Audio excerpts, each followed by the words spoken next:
Assalamualaikum warahmatullahi wabarakatuh. Bismillahirrahmanirrahim. Alhamdulillahirabbil alamin wa bihi nasta'inu ala umuri dunya waddin. Wassalatu wassalamu ala asrofil anbiya'i wal mursalin wa ala alihi washabbihi wa man tabi'ahu wa man nasarahu wa man walahu. Asyhadu an la ilaha illallah wa asyhadu anna Muhammadan abduhu wa rasuluh la nabiyya ba'da. Jamaah salat subuh yang insyaallah dirahmati Allah Subhanahu wa taala. Puji dan syukur mari kita panjatkan kehadirat Allah Subhanahu wa taala atas anugerah, nikmat, rahmat dan izinnya. Alhamdulillah pada pagi hari ini setelah melaksanakan sholat subuh berjamaah dan dilanjutkan dengan taklim subuh yang insyaallah akan disampaikan oleh Bapak Ustadz Hilman Hidayatullah SAG. Semoga Allah curahkan rahmat, kasih dan sayang keberkahan kepada kita semua. Dan semoga Allah pula senantiasa menyelimuti kita dengan rahmatnya. Salawat, salam dan sanjungan tetap tercurah kepada junjungan Nabi besar Muhammad SAW beserta keluarganya, sahabat-sahabatnya, pengikut-pengikut yang sampai akhir kepada kita semua. Kita berharap di akhir nanti mendapatkan syafaat dari beliau. Baik, sebelum kita mendengarkan kajian-kajian ini, seperti biasanya kita kirimkan suratul Fatihah. Kita tujukan kepada orang tua kita yang telah mendahului kita, keluarga kita, saudara-saudara kita, dan orang-orang yang kita cintai. Semoga Allah ampunkan segala dosa-dosanya. Dan bagi kita yang hadir sini beserta keluarga kita, semoga Allah curahkan rahmat, kasih dan sayang dan keberkahan untuk kita semua. Illa hajin wa laqunatus sholihah wa illa harratil Mustafa Rasulullah sallallahu alaihi wasallam. Sya'ulillahillahum al-Fatihah. Bismillahirrahmanirrahim. Alhamdulillahirabbil alamin. Arrahmanirrahim. Maliki yaumiddin. Iyyaka na'budu wa iyyaka nasta'in.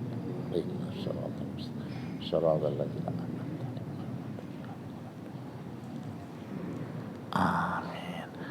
Baik, nanti setelah kajian-kajian dipersilakan kepada bapak-bapak, ibu-ibu mempertanyakan hal-hal kajian-kajian pada pagi hari ini. Untuk itu kepada Bapak Ustadz kami persilakan.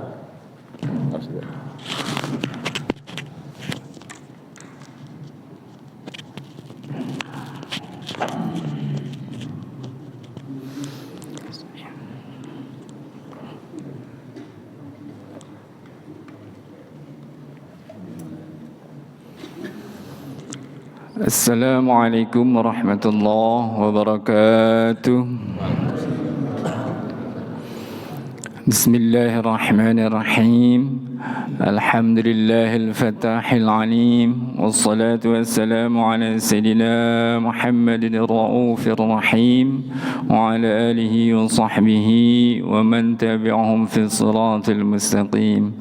أما بعد فرب اشرح لي صدري ويسر لي أمري واحلل عقدة من لساني يفقه قولي.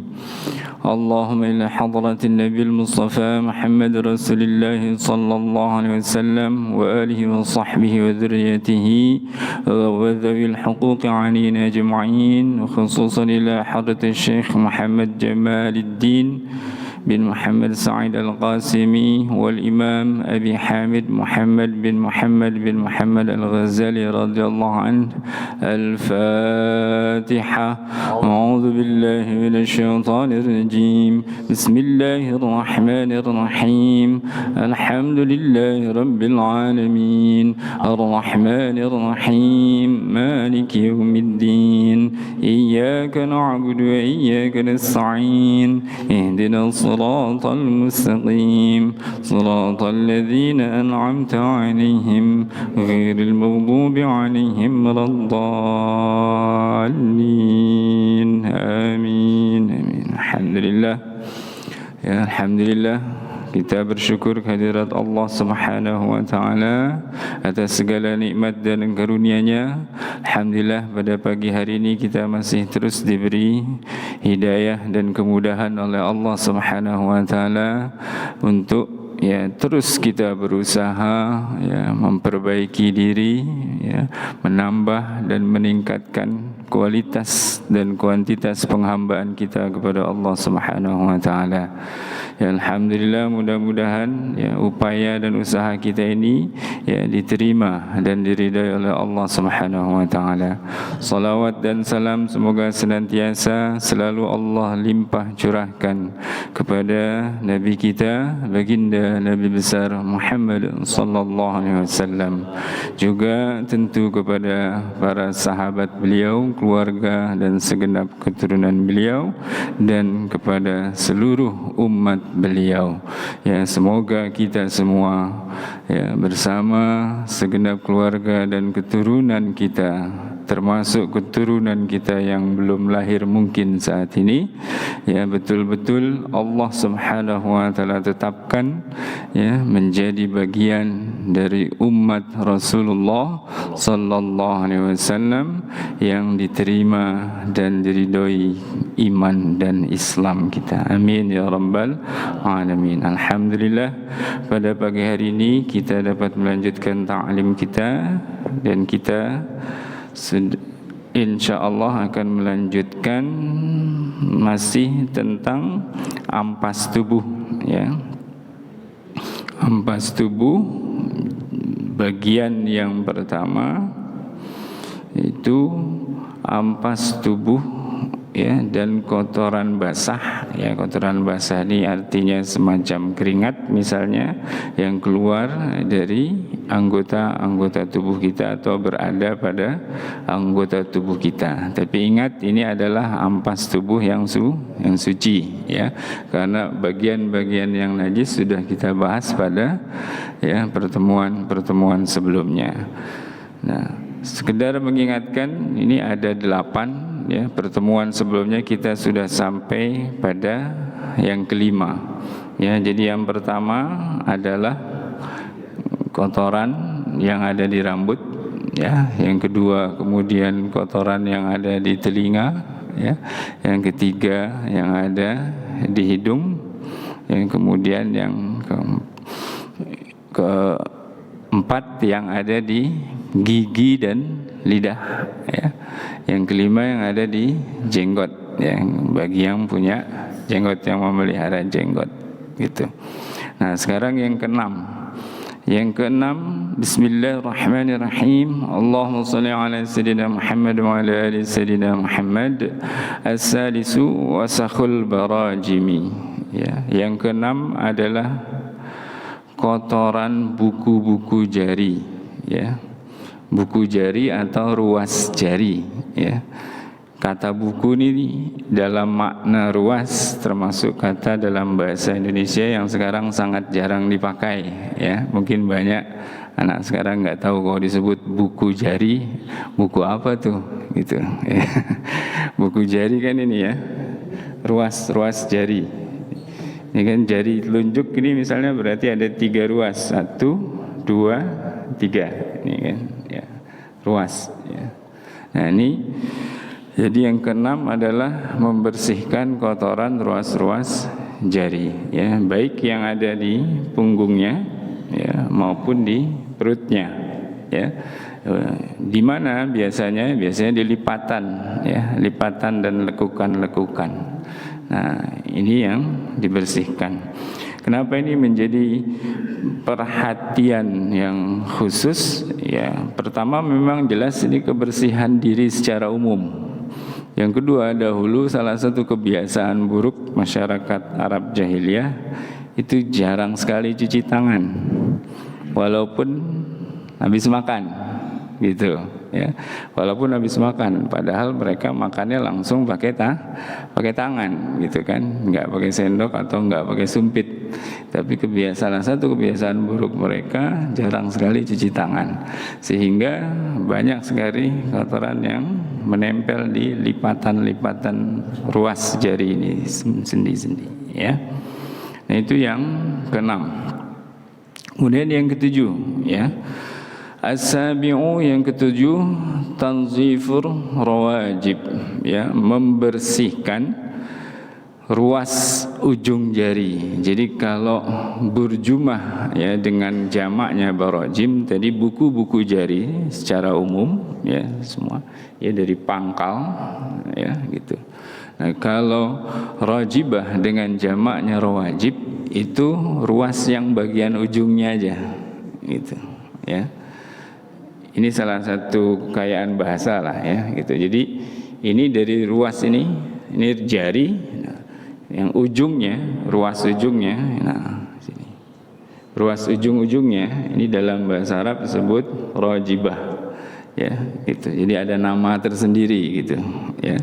Ujung-ujungnya aja. Nah, ini kenapa ini juga diberi perhatian khusus ya? Padahal kan tadi sebenarnya secara umum udah masuk ya. Gitu, buku-buku jari. Karena di ujung ini ada bagian tersendiri yang biasanya juga jadi tempat kumpulnya kotoran yang jarang diperhatikan. Apalagi tadi dengan kebiasaan yang sangat jarang cuci tangan padahal setelah makan menggunakan tangan langsung. Apa? Di bawah kuku.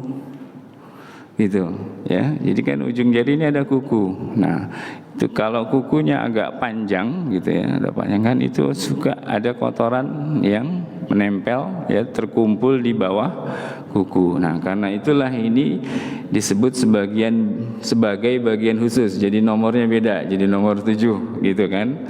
Walaupun sebenarnya sudah tercakup dalam nomor yang 6 tadi. Karena ada bagian tersendiri, ini kan bukan bagian dari buku jari ya. Kuku ini, ujung kuku ini bukan bagian dari buku jari. Yang buku jari kan ini.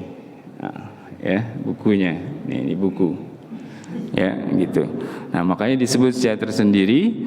Kenapa? Karena ada bagian ujung jari ya, tempat tumbuhnya kuku, dan di bawah kuku itu kadang ada kotoran yang terkumpul, ya.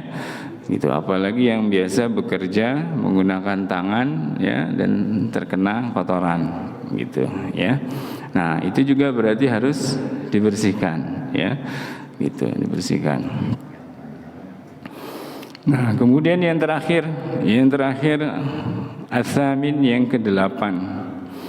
As-saminu ad-darul ladzi yajtami'u 'ala jami'il badani bi rashhil 'araqi wa ghubarit tariqi.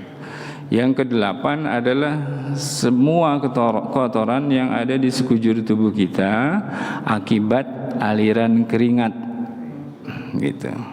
Akibat aliran keringat wa ghubari thariq dan debu jalanan. Dengan kata lain praktisnya daki gitu. Ya, kalau kita menyebutnya daki gitu, ya kan? Nah, daki di sekujur tubuh kita, sekujur badan. Nah, itu. Intinya berarti dari ke-8 poin ini kita diajarkan untuk membersihkan seluruh tubuh kita, gitu ya. Tidak hanya dari kotoran yang najis, tapi juga dari kotoran yang suci, gitu. Ya, nah inilah yang dimaksud dengan kebersihan, gitu ya, kebersihan. Jadi kalau kesucian berarti kita suci dari najis, kalau kebersihan berarti bersih dari kotoran walaupun kotoran itu tidak najis. Nah, itu semua yang kita diajarkan untuk membersihkan diri kita dari semua itu. Berarti walaupun tidak disebut dalam poin-poin ke-8 ini, termasuk juga kotoran mata. Gitu. Mata kan nggak disebut sebenarnya nih, ya. Poin pertama tadi yang disebut nomor 1 rambut, nomor 2 telinga, kotoran telinga, ya. Bahasa kasarnya tahi kuping termasuk di dalamnya kan, gitu, ya. Kemudian nomor 3 hidung, ya, berarti termasuk, ya, mohon maaf ingus misalnya, gitu kan, atau upil, gitu, ya. Bahasa halusnya upil apa itu? Saya belum menemukan kata lain. Jadi mau nggak mau saya nyebutnya upil, gitu kan. Nah, misalnya itu. Ya, nah, itu kan 1, ya, 2, 3, 4 gigi dan lidah, gitu. 5 jenggot gitu. 6 tadi buku-buku jari, 7 ruas ujung jari, 8 daki sekujur badan. Mata nggak disebutkan, nah tapi termasuk sebenarnya gitu ya. Intinya semua kekotoran yang ada di badan kita. Kalau mata sebutannya apa? Belek ya. Itu belek. Nah, itu biasanya bangun tidur atau habis bepergian juga itu kan karena debu juga sebenarnya gitu.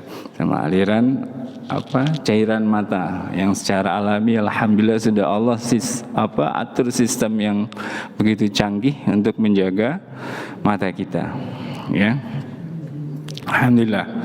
Nah, bagian intinya lalu cara membersihkan sekujur badan ini intinya gimana? Kalau cara membersihkan satu-satu kemarin sudah, kalau rambut misalnya keramas atau dengan minyak ya, kalau hidung dengan istinsyak ya, kalau telinga dengan diusap atau dilap kan gitu ya, diusap dengan sesuatu yang basah atau dilap gitu ya, diusap ya. Nah, terus kalau sekujur badan gimana gitu ya, wadzalika gitu, dan itu semua gitu ya dapat dibersihkan ya dengan mandi gitu ya, mandi ya, berarti mandi ya, mandi dalam agama kita ya itu ada mandi wajib gitu kan, ada mandi sunnah gitu. Jadi ketika kita tidak mengalami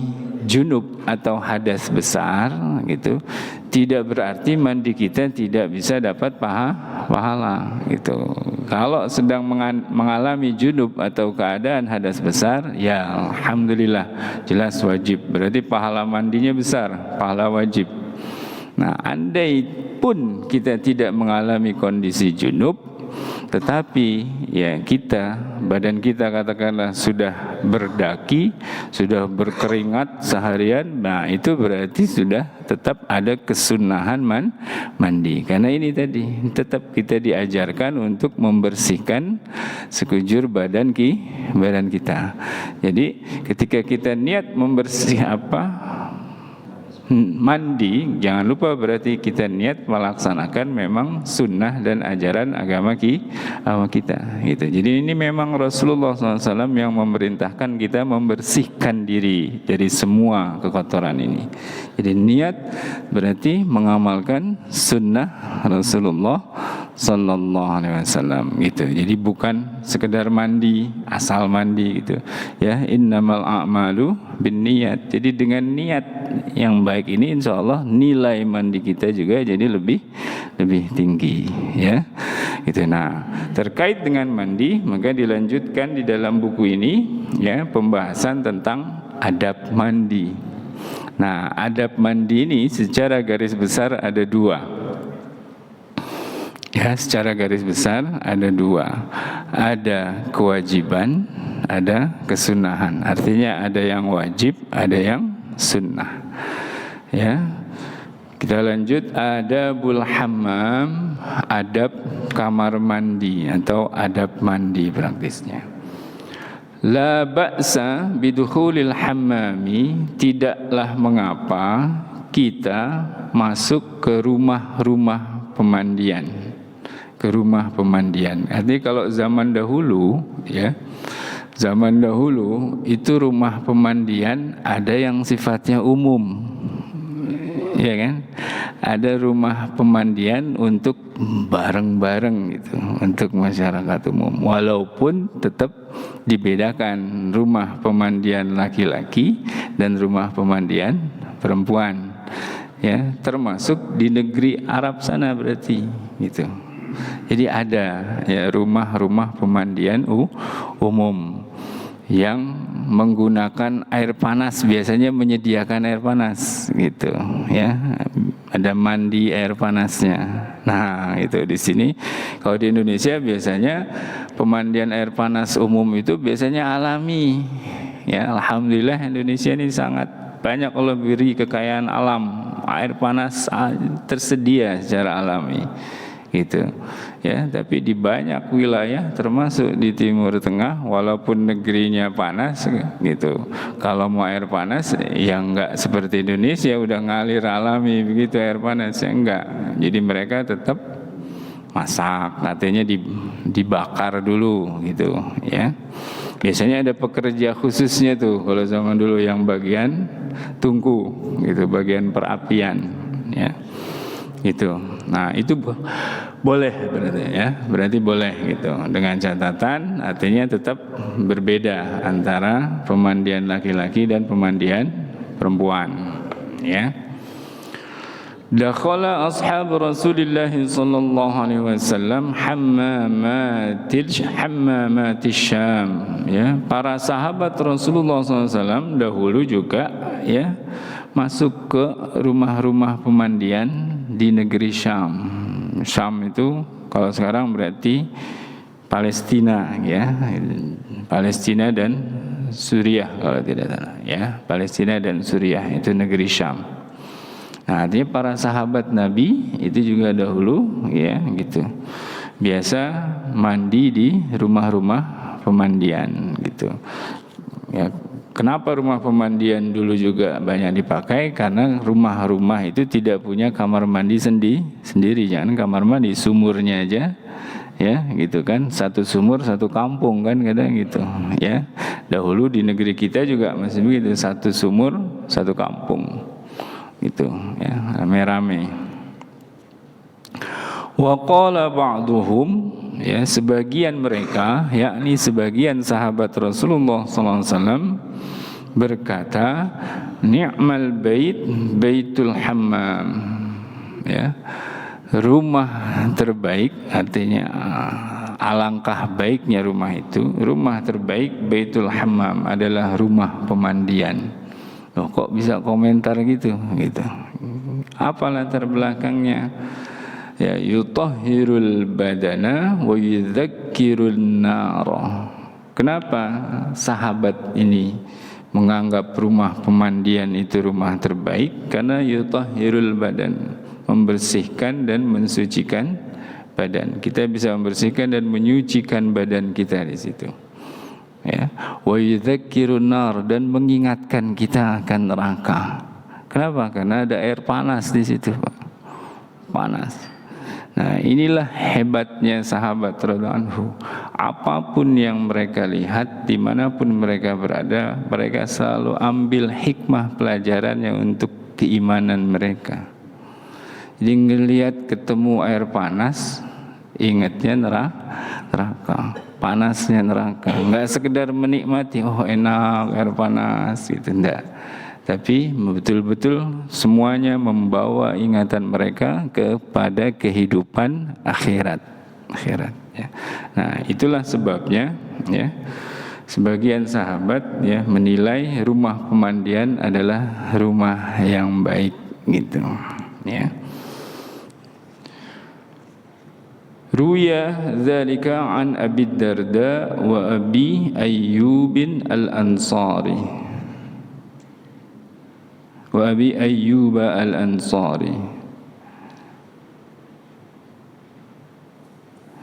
Nah, diriwayatkan perkataan tadi itu diriwayatkan dari Abu Darda dan Abu Ayyub al-Ansari radhiyallahu anhuma. Wa qala ba'duhum, tetapi sebagian sahabat lain berkata, bi'sal bait baitul hammam. Rumah terburuk adalah rumah pemandian. Wah, ini kebalikannya, Pak. Padahal yang dinilai hal yang sama. Gitu. Ya, sahabat yang tadi bilang rumah pemandian itu rumah yang baik, rumah yang bagus, yang bermanfaat, gitu kan. Nah, kalau ini tidak, ya, rumah yang terburuk. Kenapa? Yubdil aurata wa yuzhibul haya'a. Karena membuka aurat, wa yudhibul haya, dan menghilangkan rasa malu gitu. Jadi banyak ya terjadi di rumah pemandian orang buka aurat sembarangan gitu. Padahal walaupun sesama laki-laki sesama perempuan tetap ada batas-batas tertentu gitu. Aurat inti tetap tidak boleh diperlihatkan kepada orang lain walaupun sesama laki-laki dan sesama perempuan. Aurat inti gitu ya. Tidak boleh. Wa yudhibul haya, dan banyak yang enggak punya malu, hilang malunya gitu ya, gitu. Ya, jadi mandi bersama-sama di rumah pemandian boleh gitu, tapi tetap gitu kan ada aturannya ya. Nah, inilah yang akan dibahas di dalam bab ini. Fahadha ya ta'arrudun li afatihi wa dzaka ta'arrudun li faidatihi ya gitu. Jadi sahabat yang menilai rumah pemandian itu baik karena melihat faedahnya, Pak. Gitu. Sementara sahabat yang menilai rumah pemandian itu buruk karena melihat ya dampak buruknya tadi ya. Aurat terbuka, kemudian banyak yang sudah hilang rasa malunya. Ya. Terus bagaimana? Wala ba'sa, gitu berarti ya boleh bagi kita tetap ya mandi di rumah pemandian dengan apa? Dengan niat kita mengambil faedahnya dan menjaga diri dari dampak buruknya tadi. Itu ya. Jadi andai misalnya kita mandi di rumah pemandian, berarti faedahnya itu yang kita tuju ya, gitu. Kemudian dampak buruknya buka auratnya ya di hadapan orang lain jangan, dan kita tetap menjaga rasa malu diri kita ya, gitu.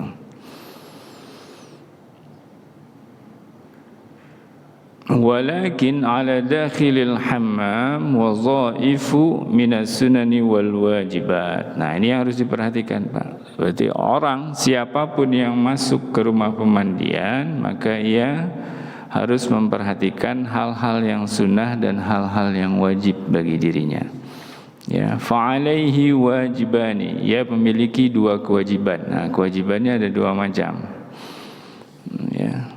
Wajibani yang pertama adalah kewajiban ya, dua kewajiban untuk auratnya sendiri, wa wajibani fi aurati ghairihi, dan dua kewajiban ya terhadap aurat orang lain gitu ya. Jadi ada dua kewajiban, dua macam kewajiban. Satu ya kewajiban ya terhadap aurat sendiri, dan dua kewajiban terhadap aurat orang lain, dan masing-masing terdiri dari dua buah kewajiban gitu ya. Nah, dua buah kewajiban terhadap aurat sendiri itu apa? Yang pertama ayyasunaha an nazaril ghair. Ya, menjaga aurat kita sendiri supaya tidak kelihatan oleh orang lain gitu ya. Yang kedua, wa yasunaha an masil ghair, menjaga agar tidak disentuh oleh orang lain. Gitu. Ya, agar tidak disentuh oleh orang lain. Jadi dilihat jangan, disentuh juga jangan. Jangan lihat boleh, pegang jangan, atau pegang boleh, lihat jangan. Nah, dua-duanya enggak boleh, lihat enggak boleh, pegang enggak boleh ya, kalau untuk aurat. Nah, sekarang bagaimana kalau di tempat pemandian itu kan suka ada jasa orang yang ngegosokin badan ya, ngebersihin tuh badan. Ya boleh, tapi ya di luar wilayah aurat. Ya khususnya kalau ini laki-laki berarti dari pusar ya gitu ya sampai bagian kemalu sampai paha malah ya. Karena kan di aurat sampai lutut aurat kita. Nah, itu berarti jangan disentuh gitu ya. Gitu. Jangan minta digosokin orang, gosok sendiri kalau bagian itu. Ya. Walaupun sama laki-laki. Nah, itu kewajiban kita terhadap aurat kita sendiri ya, menjaga dari penglihatan dan sentuhan orang lain. Gitu. Kemudian bagaimana dengan dua kewajiban terhadap aurat orang lain? Itu. Ini kan aurat orang lain, kok kita kena kewajiban juga gitu. Iya, apa kewajibannya? Ya kita yang pertama ayyaghuddu basara nafsihi anha. Ya kita jangan melihat, harus menundukkan pandangan kita ya gitu terhadap aurat orang lain gitu. Terus gimana gitu? Orangnya ngebuka sengaja gitu. Nah, ini kok ada kewajiban kedua. Wa an yanha an kashfiha. Kita ingatkan, kita larang, kita cegah, jangan buka aurat gitu. Tapi ya wa alaihi dzikru dzalika wa laysa alaihi alqabul. Ya, kenapa kita harus mengingatkan? Li'anna nahya 'anil dzikri wa li'anna nahya 'anil munkari wajibun. Karena mencegah dan melarang kemungkaran itu wajib. Ya, sebagaimana sabda Rasulullah sallallahu alaihi wasallam, "Man ra'a minkum munkaran falyughayyirhu biyadihi."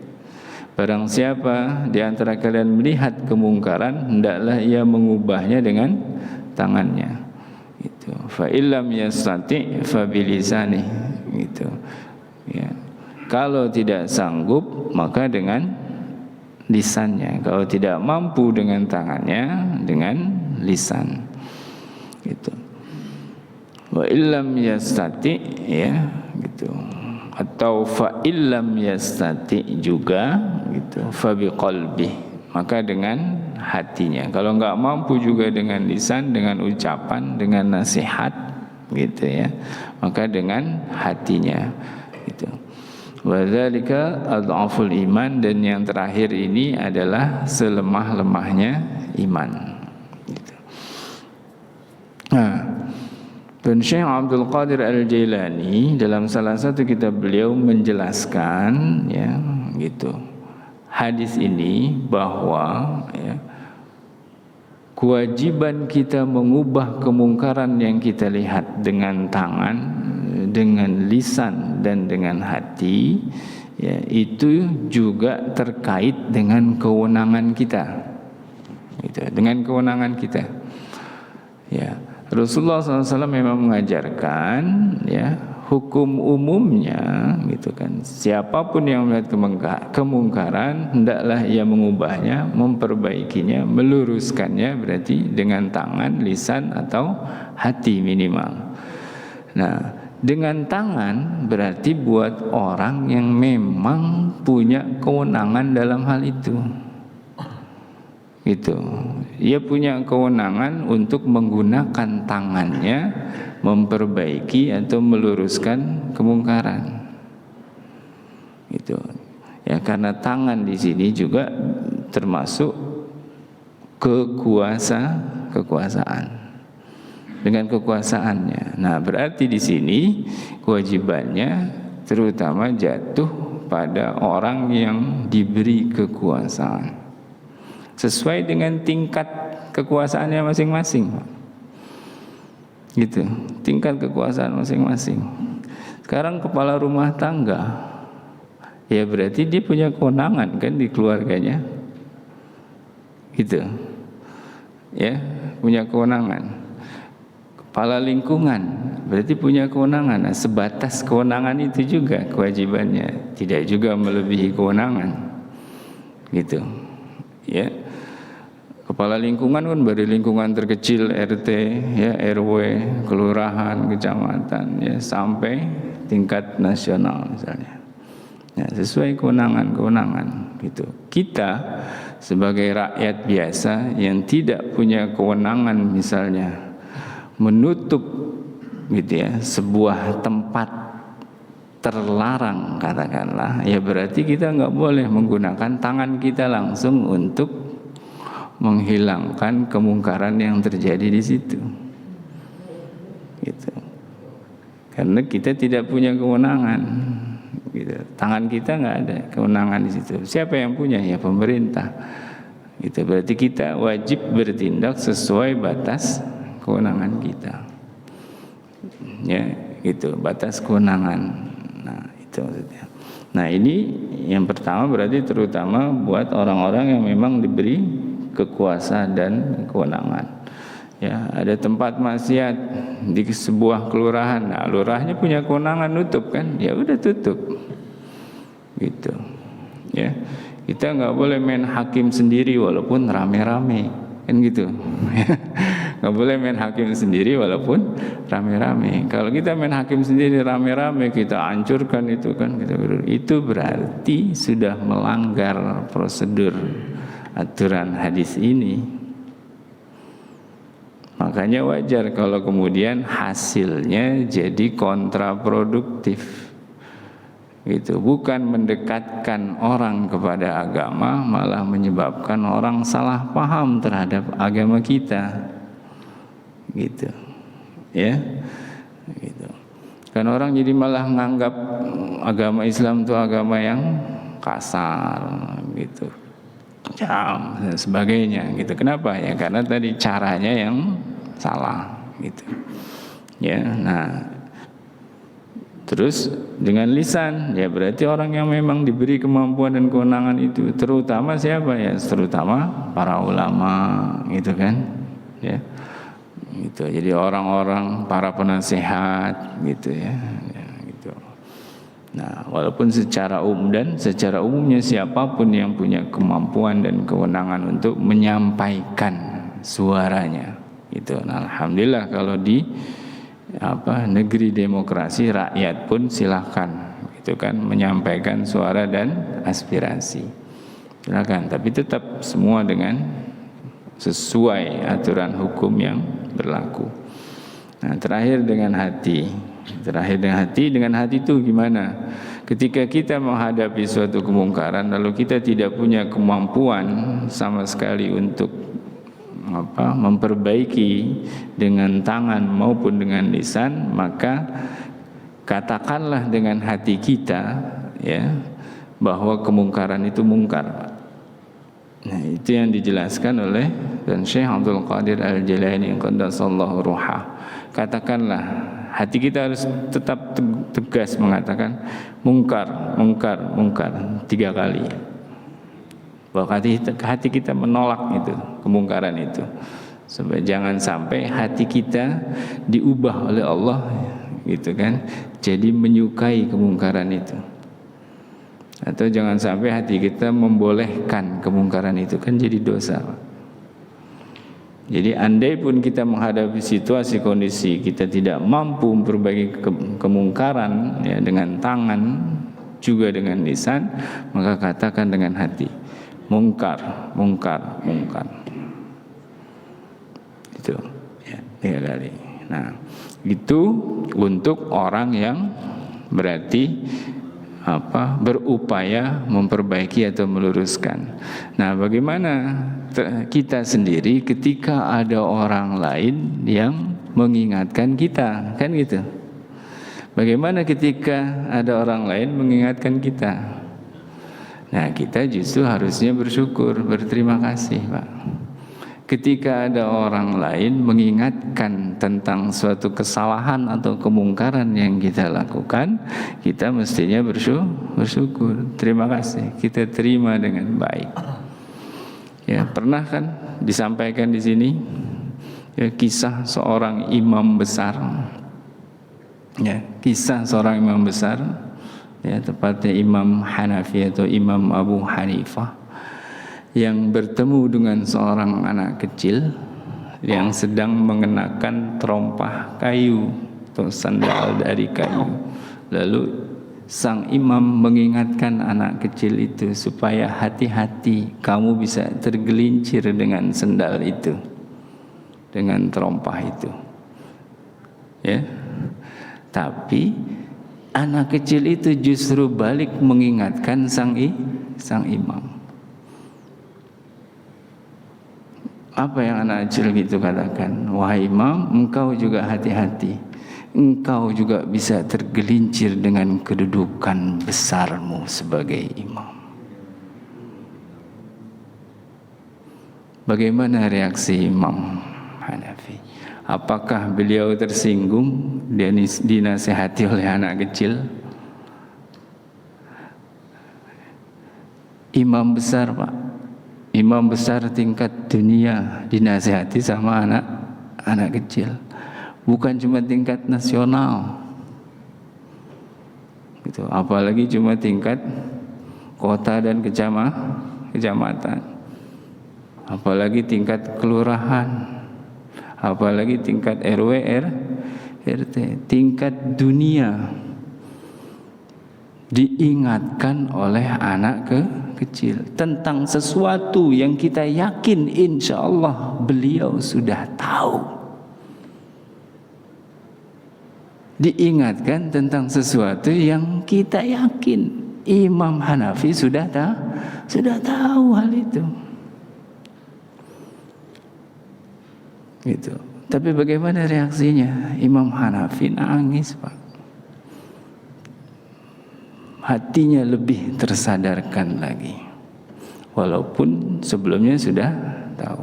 Ketika diingatkan oleh anak kecil, hatinya justru lebih tersadarkan. Alhamdulillah. Bersyukur diingatkan, Pak. Nah, itulah bagaimana sepatutnya sikap kita ya menerima ya kritik, saran, masukan dari orang lain, walaupun masukan itu datang dari seseorang yang mungkin status sosialnya jauh di bawah kita, ya status ekonominya juga jauh di bawah kita, status keilmuan, status akademisnya juga jauh di bawah kita. Ya anak kecil, harta belum ada, ilmu belum ada, kedudukan di masyarakat sudah ada, belum ada juga. Bukan apa-apa, bukan siapa-siapa. Yang diingatkan siapa? Imam besar tingkat dunia. Nah, inilah sepatutnya bagaimana kita justru bersyukur ketika ada yang memberikan masukan, apalagi yang memberikan masukan kepada kita toh masih orang-orang yang sebaya dengan kita, yang kasarnya masih selevel lah gitu kan, sesama orang dewasa. Bahkan malah bisa jadi ada orang yang sebenarnya ilmunya lebih tinggi daripada kita mengingatkan kata. Nah, imam besar yang diingatkan oleh anak kecil yang jauh di bawahnya saja, alhamdulillah, Pak. Sangat bersyukur, terima kasih. Justru merasa lebih tersadarkan, merasa lebih. Nah, itulah bagaimana kita bisa bersikap lebih baik ya dalam menerima nasihat atau masukan. Karena itulah ya cara bagi siapapun yang ingin tidak jatuh dalam kerugian. Surat Al-Asr, wal 'asri innal insana lafi khusrin, sungguhnya manusia dalam kerugian. Semua manusia illal ladzina amanu, kecuali, nah berarti yang tidak mengalami kerugian, yang selamat dari kerugian, yang illa ini kan, yang kecuali siapa? Illal ladzina amanu wa 'amilus shalihat, kecuali orang-orang yang beriman dan beramal saleh, wa tawassaw bil haqqi wa tawassaw bis sabr, saling mengingatkan tentang kebenaran dan saling mengingatkan tentang kesabaran. Ingat Pak, ada kata saling mengingatkan.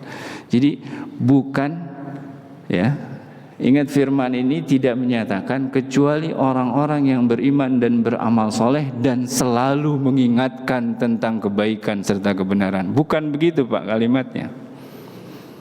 Jadi orang yang tidak rugi bukan orang yang selalu mengingatkan tentang kebenaran dan kesabaran, bukan.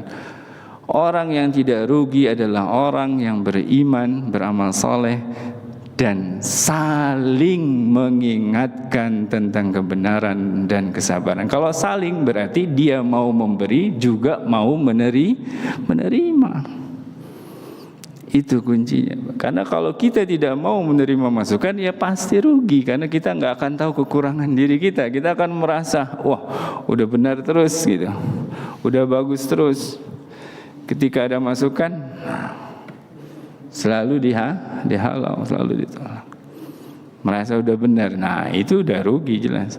Orang udah merasa udah benar aja udah kerugian terbesar Pak. Kenapa? Karena dia berarti jatuh dalam kesombongan.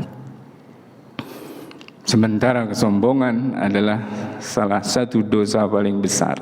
Saking besarnya dosa kesombongan, Rasulullah SAW menyatakan haram masuk surga siapapun yang di dalam hatinya ada setitik kesombongan.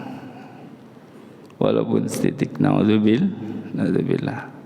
Nah, ini mudah-mudahan ya kita memohon kepada Allah Subhanahu wa taala, karena semuanya hidayah taufik hanya Allah Subhanahu wa taala yang punya, hanya Allah Subhanahu wa taala yang pegang, termasuk hati kita semua. Semoga Allah Subhanahu wa taala mengampuni segala salah dan dosa kita, yang melembutkan hati dan perasaan kita, memudahkan hati, akal dan pikiran kita, perasaan kita untuk menerima segala kebenaran yang pasti datangnya dari Allah Subhanahu wa taala. Karena tidak ada sumber kebenaran selain Allah Subhanahu wa taala. Al-haqqu min rabbik. Kebenaran itu pasti dari Tuhanmu. Hanya sampainya bisa lewat banyak jalan. Sebagaimana tadi kebenaran yang diterima oleh Imam Hanafi, Allah sampaikan lewat jalan seorang anak kecil. Itu bahkan kebenaran bisa sampai juga bisa jadi dari mulut orang yang bermaksiat. Bisa jadi ada orang mabok, lagi mabok, kita nasihati, dia balik nasihatin kita. Bisa jadi. Kalau memang yang keluar dari mulutnya itu kebenaran, maka terimalah kebenaran itu. Kenapa? Al-haqqu min rabbik, karena kebenaran dari Tuhanmu. Fala takunanna minal mumtarin. Janganlah engkau ragu, janganlah engkau jadi orang yang ragu. Ragu apa? Ragu untuk menerima kebenaran itu. Itu salah satunya. Ya, wallahu a'lam bishawab. Silakan mungkin kalau masih ada waktu untuk tanya jawab. Terima kasih kepada Bapak Ustadz Hilman Hidayatullah SAG yang telah memberikan kajian-kajian pada pagi hari ini. Untuk itu sekarang saatnya bertanya kepada jamaah. Kita mulai dengan ibu-ibu. Silakan ibu-ibu. Ini kaitan kehidupan sehari-hari, aktivitas sehari-hari, mengingatkan dan sombong. Silakan, Ibu. Baik, saya mulai. Kalau tidak ada, sebelah kiri. Pak DS, silakan.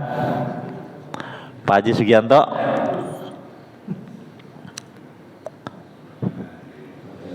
Pak Jendang, silakan. Pak Jendang, Pak Fadul. Fadul. Pak Fadli, silakan. Sebelah kanan, Pak Nurin. Silakan.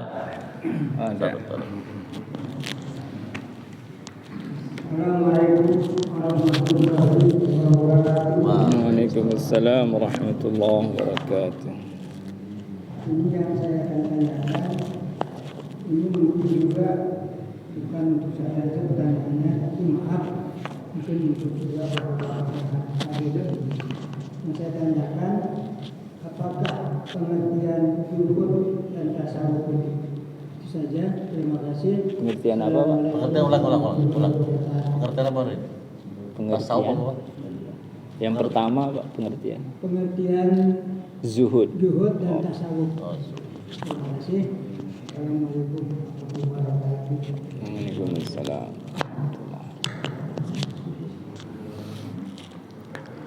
Bismillahirrahmanirrahim. Allahumma shalli ala sayyidina Muhammad wa ala ali sayyidina Muhammad. Apakah pengertian zuhud dan tasawuf atau tasawuf? Ya, mungkin bahasa praktisnya aja ya Pak ya. Zuhud itu mengeluarkan dunia dari hati kita.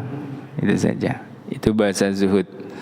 Pengertian zuhud praktisnya adalah mengeluarkan dunia dari hati kita. Artinya mengeluarkan pengaruh dunia dari hati, gitu ya. Hati ini betul-betul jangan sampai ada hubbud dunia, jangan sampai terpaut dengan dunia, mengosongkan hati dari dunia. Ya, bukan mengosongkan kantong atau rekening dari dunia gitu ya. Jadi nggak mesti ketika kita ingin mengamalkan zuhud hartanya dihabisin semua gitu kan, terus kita hidup fakir aja gitu. Enggak juga. Ya, banyak orang yang hartanya sedikit gitu, tapi hatinya mikirin dunia. Berarti hatinya malah terpaut sama dunia. Dalam arti menginginkan dunia sebagai tujuan, itu Pak ya. Kalau menginginkan dunia sebagai alat, tujuannya tetap Allah Subhanahu wa taala, itu tidak zuhud, itu tetap ikhlas. Gitu kan? Ikhlas itu menjadikan Allah sebagai tujuan, gitu.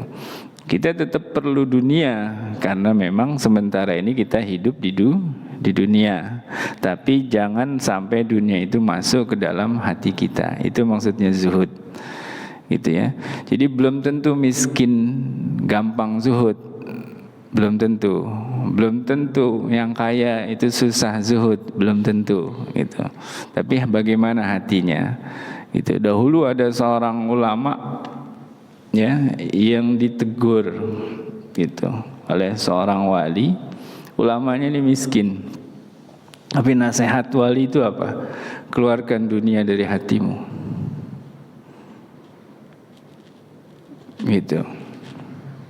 Nasihatnya kepada ulama yang miskin itu, gitu kan, orang itu.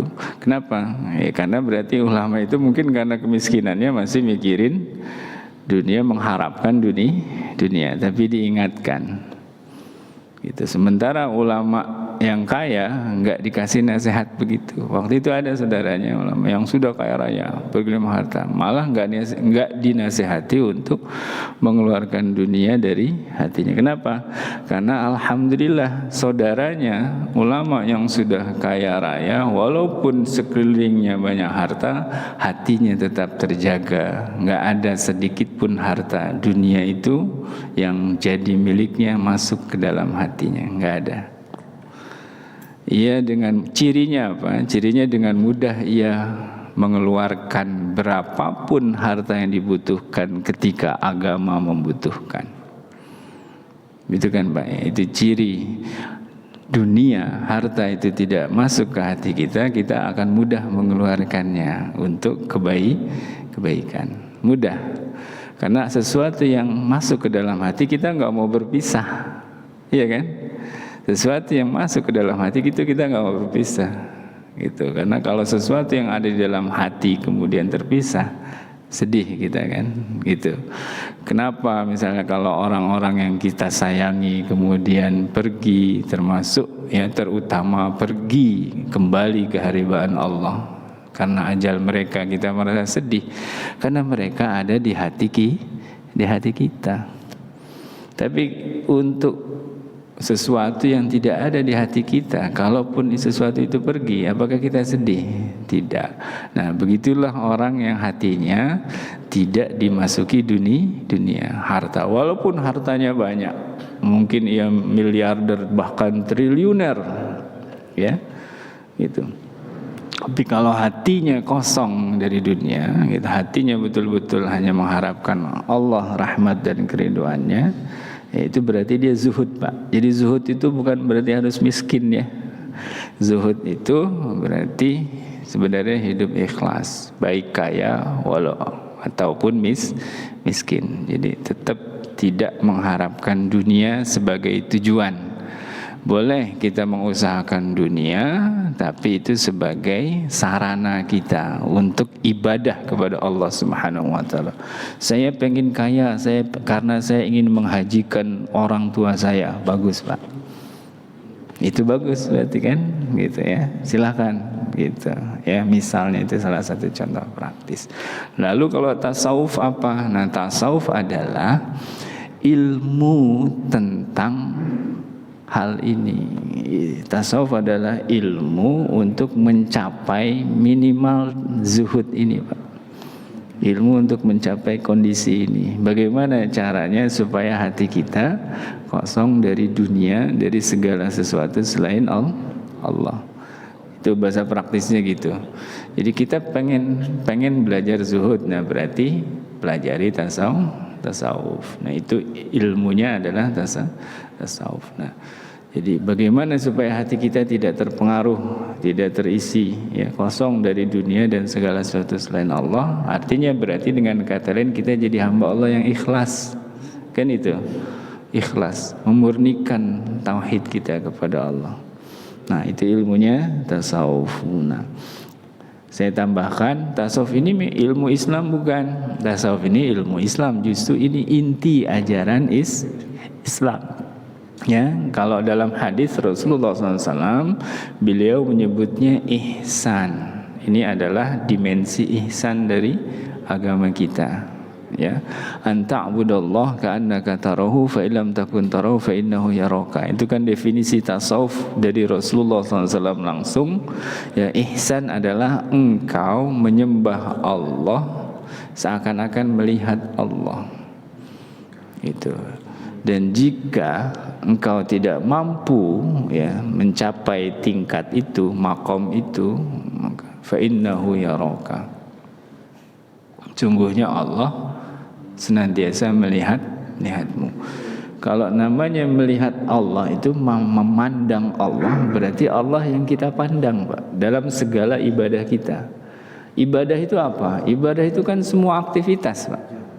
Segala aktivitas kita yang kita niatkan untuk Allah itu adalah ibadah. Berarti memandang Allah dalam segala aktivitas kita itu sama artinya dengan menjadikan Allah sebagai tujuan kita dari semua aktivitas kita. Itu kan namanya ikhlas. Nah, itulah yang di kemudian hari baru muncullah istilah tasawuf. Jadi istilah tasawufnya memang muncul belakangan, tetapi isinya itu asli, bahkan merupakan inti ajaran Rasulullah SAW. Sebagaimana istilah tarawih juga belakangan. Rasulullah nggak pernah menyebut sholat tarawih, memerintahkan juga tidak pernah. Rasulullah hanya pernah mengerjakan sholat malam di bulan Ramadan setelah Isya dan Ba'diyah Isya. Rasulullah sholat di masjid, sahabat ngikutin.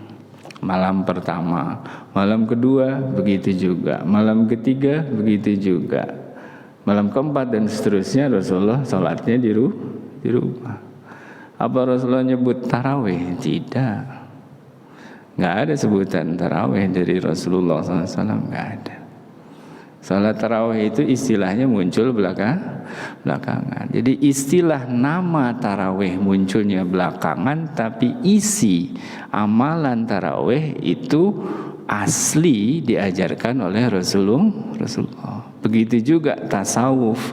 Nama tasawuf munculnya belakangan, tapi isi dan pengamalan tasawuf itu sumbernya adalah tetap Rasulullah sallallahu alaihi wasallam. Jadi kira-kira begitu ya, walaupun namanya belakangan munculnya. Wallahu a'lam bishawab. Terima kasih kepada Pak Ustadz yang telah memberikan kajian-kajian pada pagi hari ini. Semoga bermanfaat untuk kita semua, bisa kita aplikasikan di dalam kehidupan sehari-hari. Terima kasih pula kepada hamba Allah yang pada pagi hari ini memberikan konsumsi pada kita. Semoga Allah memberikan kemudahan, kelancaran, kesehatan, dan keberkahan. Dan diinformasikan kepada jamaah Masjid Al-Furqon yang ingin mendonasikan sebagian rezekinya untuk konsumsi akad pagi, dipersilakan untuk menghubungi Bapak Budi. Baik, untuk menutup acara pagi ini, mohon kepada Pak Ustadz untuk memimpin doa. Waktu dipersilakan.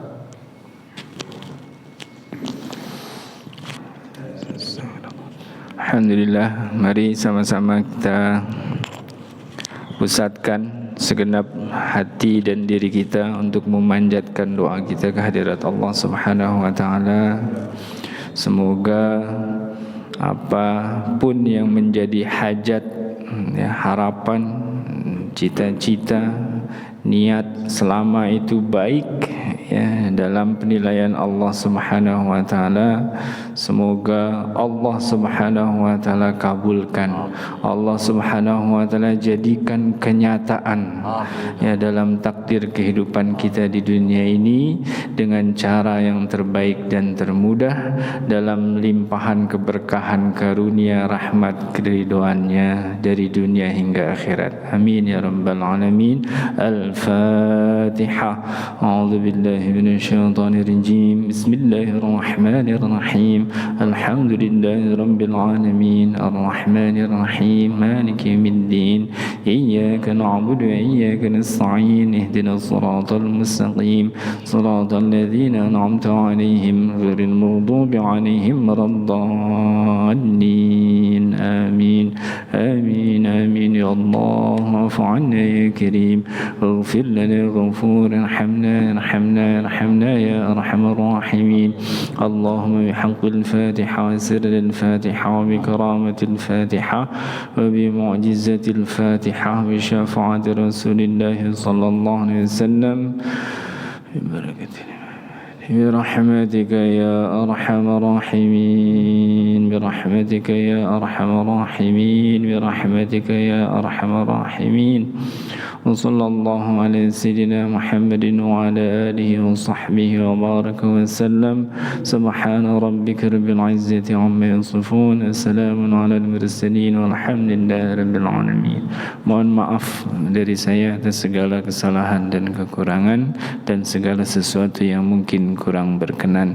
Wassalamualaikum warahmatullahi wabarakatuh.